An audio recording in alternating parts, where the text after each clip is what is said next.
So film chamber ఎన్నికలు రసవత్తరంగా జరుగుతున్నాయి. మధ్యాహ్నం 1 గంట లోపు ఎన్నికలు ముగుస్తున్నాయి. సో దీనికి సంబంధించి ఇప్పటి వరకు పోలింగ్ ఎంత జరిగింది, దాంతోపాటు మన ప్యానెల్ కావచ్చు, ప్రోగ్రెసివ్ ప్యానెల్, ఈ రెండు ప్యానెల్స్లో ఎవరు గెలిచే అవకాశం ఉందనుకుంటున్నారు? ఈ విషయాలు మనం దామోదర్ ప్రసాద్తో మాట్లాడదాం. సార్, బేసికల్ ఇప్పుడు ఈషా మూవీ కూడా వచ్చింది. మీరు కొన్ని రోజుల పాటు సినిమా చేయకపోవడం అనేది జరిగింది. కానీ చాలా మంది సినిమా చేయని వాళ్ళంతా ఒక ప్యానెల్లో ఉన్నారు, సినిమాలు చేస్తున్న వాళ్ళు ఒక ప్యానెల్లో ఉన్నారని చాలాసార్లు మీ వాళ్ళంతా కూడా మాట్లాడడం జరిగింది. సో మీరు కొన్ని రోజుల పాటు సినిమా చేయకుండా ఉన్నారు కదా. సో ఈ వేరియేషన్ల మధ్య ఎక్కువ మాటల యుద్ధం అనేది జరుగుతుంటుంది. ఇందాక దిల్ రాజు గారు కావచ్చు, వీళ్ళంతా కూడా వాడివేడిగా మాట అనుకున్న సిచ్యువేషన్ అయితే చూసాం. సో ఇంత ప్రోగ్రెసివ్ ప్యానెల్ అని మీద అంటున్నారు. అసలు ఈ ఎలక్షన్స్ కి సంబంధించి ఇంత పెద్ద ఎత్తున మాటల యుద్ధం అనేది అవసరం అంటారా? అంటే ఎక్కడో చోట కొన్ని విషయాలకి ఫుల్ స్టాప్ పెట్టాలమ్మా. ఓవర్ ఇయర్స్ ఏమవుతుందంటే ఇప్పుడు సినిమాలు తీయట్లేదు అనుకున్నాం, వాళ్ళు అంతకుముందు సినిమాలు తీసిన వాళ్ళే ఇప్పుడు చేయట్లా, ఇప్పుడు చేస్తున్న వాళ్ళు ఉన్నారు. ఛాంబర్ అనేది 4 సెక్టార్లకు సంబంధించింది. అంటే producer, distributor, exhibitor and studio. ఈ మదర్ బాడీ అంటే ఈ 4 సెక్టార్లు ఎంత ఇంపార్టెంటో వాటి మధ్యలో ఏమొచ్చినా కానీ ఈ మదర్ బాడీలో కూర్చుని మాట్లాడుకుని సెటిల్ చేసుకుంటాం.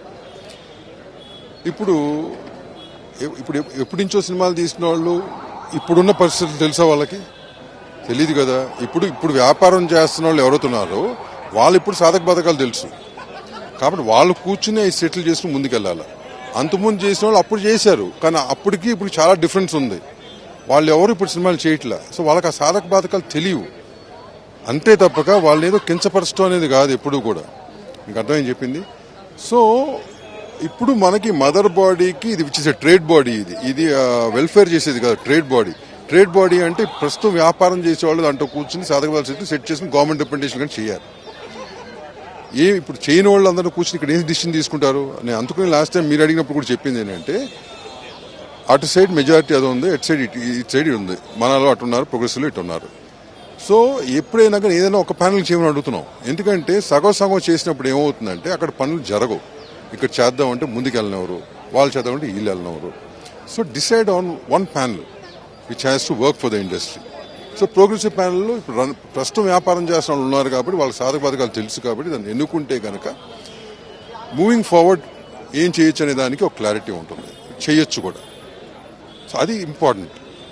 అయితే ఇప్పుడు కూడా నేను కొంతమంది చిన్న నిర్మాతలతో మాట్లాడితే ఒక ప్యానెల్నే ఎన్నుకోవడం అంటే కష్టం కదండి, మాకు నచ్చిన వాళ్ళు తెలిసిన వాళ్ళకి ఓటేస్తున్నాము అంటున్నారు. సో ఈసారి కూడా అదే జరుగుతున్నట్లు అనిపిస్తుంది. ఎందుకంటే మనం ఎంత చెప్పినా గానీ ఏమవుతుందంటే మాకు ఇన్నేళ్ళని తెలుసు, వీళ్ళు తెలుసు అనేది అనుకుంటారు. సహజం అది ఓటర్ అనేవారు. కాకపోతే ఏంటంటే ట్రేడ్ బాడీకి వచ్చేసరికి ఏమవుతుంది, ఆ ఈక్వేషన్స్ మీరు చేస్తే కనుక ఇట్లా ఉంటుంది. 10 ఏళ్ళని మీరు ఏం చేయలేని మాట మీరు కూడా అడిగారు నన్ను. ఏం చేసాం ఏం చేయలేదు పక్కన పెడితే ఎంతో కొంత జరిగింది, ఎంతో కొంత మిగతా జరగకపోవడానికి కారణం ఇదే. సో వన్ సైడ్గా ఇచ్చినప్పుడు ఈ పనులు జరగని నిలదీసే అధికారం ఉంటుంది. ఇట 50-50 చేసినప్పుడు ఏమవుతుందంటే ఒకరిని బ్లేమ్ చేసుకుంటారు పనులు చేయపోగా. ఎందుకంటే ఈ పని చేద్దామంటే వాళ్ళు పడినవారు వాళ్ళు చేయాలనుకుంటే this how it happens. So దాని మూలంగా ఎక్కడికి ముందుకెళ్ళాం కదా, ప్రోగ్రెసివ్గా ఉండదు అది. So that's the reason progressive panel ఎవరైనా కానీ ఇటు కానీ అటు కానీ వన్ సైడ్కి చేయమని కోరటం జరిగింది. మీరు అన్నట్టు ఏంటంటే again it all depends on the member voters who are. అయితే ఈ లాస్ట్ టైం చూస్తే ప్రోగ్రెసివ్ ప్యానెల్ కి ఎక్కువ మంది మద్దతు అనేది కనిపించింది. ఈసారి కొంతమంది మన ప్యానెల్ వైపు వెళ్ళిపోయారు. సో పర్టికులర్ గా లాస్ట్ టైం ఇచ్చిన హామీలు చేయకపోవడమే అనేది కూడా వినిపించింది. సో దానికి ఏమంటారు సార్? ఒకటమ్మా, లాస్ట్ టైం యాక్చువల్గా ఇక్కడ మీకు చెప్పాల్సింది ఏంటంటే ప్రొడ్యూసర్ కౌన్సిల్ వేరు, అది ప్రొడ్యూసర్ వెల్ఫేర్ చూసుకుంటుంది. ఛాంబర్ మీకు ఇందాక చెప్పినట్టు ఇది ట్రేడ్ బాడీ, ట్రేడ్కి సంబంధించి చూసుకుంటుంది. ఇక్కడ వెల్ఫేర్ ఉండదు. కానీ 2 ఏళ్లకు ఒక్కసారి ఈ ఎలక్షన్ వచ్చినప్పుడు ఏంటంటే దాని విషయాలు దీంట్లోకి తీసుకురావడం క్యాంపెయినింగ్ కోసం చేస్తారు. అది కరెక్ట్ కాదు అది. ఎందుకంటే దాని విషయాలు దాని ఎలక్షన్ అప్పుడు చూసుకోవాలి తప్ప దాన్ని తీసుకొచ్చి దీని మీద వేయకూడదు, ట్రేడ్ బాడీ మీద. సో అది చేయడం జరుగుతుంది అన్నమాట, which is not right. Sir, అయితే ఎవరు గెలిచినా కూడా రేపు ప్రెసిడెంట్ సెక్రటరీలు అనే వాళ్ళు ఎన్నుకోవడం అనేది జరుగుతుంది. సో సాయంత్రానికి ప్రెసిడెంట్ ఈ సెక్రటరీ కావచ్చు మిగతా మెంబర్స్ని ఎన్నుకునేటప్పుడు ఖచ్చితంగా మళ్ళీ ఒక పోర్ అనేది షురు అవుతుందని అనిపిస్తుంది. సో దానికి ఏం చేస్తారు సార్? అంటే బేసిక్గా ఎట్లా ఉంటుందంటే అమ్మా, మా సైడ్ ప్రోగ్రెసివ్ ప్యానెల్లో మేము ఆల్రెడీ పేరు చెప్పాం. ఈసారి ఎగ్జిబిటెడ్ టర్మ్ అది. ఎగ్జిబిటెడ్ టర్మ్ లో సురేష్ బాబు గారిని ప్రెసిడెంట్ అని అనుకున్నాం. Very clear about it. So ఇప్పుడు now what does it depend on, ఇప్పుడు వచ్చిన ఈసీ మెంబర్స్ ఎవరైతే గెలుపుంటుందో ఆ ఈసీ సెక్టార్ లో ఒక చైర్మన్ ఈసీకి వస్తాడు అనమాట. అంటే ఈ 44 అది 4 వస్తారు. సో మిగతా ఆఫీస్ బేరర్స్ అందరినీ కూడా వీళ్ళు ఎన్నుకుంటారు. ఓకేనా, let it be the president or secretary or joint secretaries, treasurer, vice presidents, వీళ్ళందరినీ కూడా. So depending on that strength those post will depend మాట. అట్లా ఒకవేళ మీరు ఎక్స్పెక్ట్ చేస్తున్నట్లుగానే ప్రోగ్రెసివ్ ప్యానెల్ నుంచే గెలుపు అనేది జరిగి మీరు ఫుల్ ఫ్లెడ్జ్డ్ గా గనక ఫామ్ అయితే ఎట్లాంటివి చేస్తారు సార్ ఇప్పుడు ఈ ఫిల్మ్ ఇండస్ట్రీకి సంబంధించి? ఒకటి ఏంటంటే మేము చెప్పింది నిన్న మీడియా కూడా చెప్పింది ఏంటంటే first and foremost mother body ఒక ప్లేస్ ని కాపాడుకోవటం. దాన్ని క్లియర్ గా లాస్ట్ టైం ఎందుకు అనేది చెప్పాం మీకు క్లియర్ గా. ఇంటెన్షన్స్ ఉండాలా, ఆ రోజు ఇచ్చిన పర్పస్ వేరు, ఆ పర్పస్ ని ఇప్పుడు నిలబెట్టుకోవాలా అనేది ఒకటి నంబర్ 1. నంబర్ 2 చాలా ఇష్యూస్ ఉన్నాయి. యూఎఫ్ఓ క్యూబ్ అన్నారు, టికెట్ ప్రైజింగ్ అన్నారు, పైరసీ ఉంది.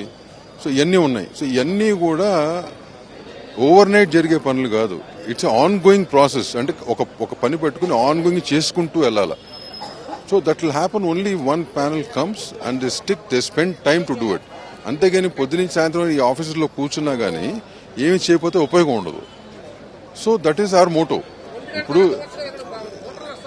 సో ఇవన్నీ కూడా ఏంటంటే that's how it has to go forward మాట.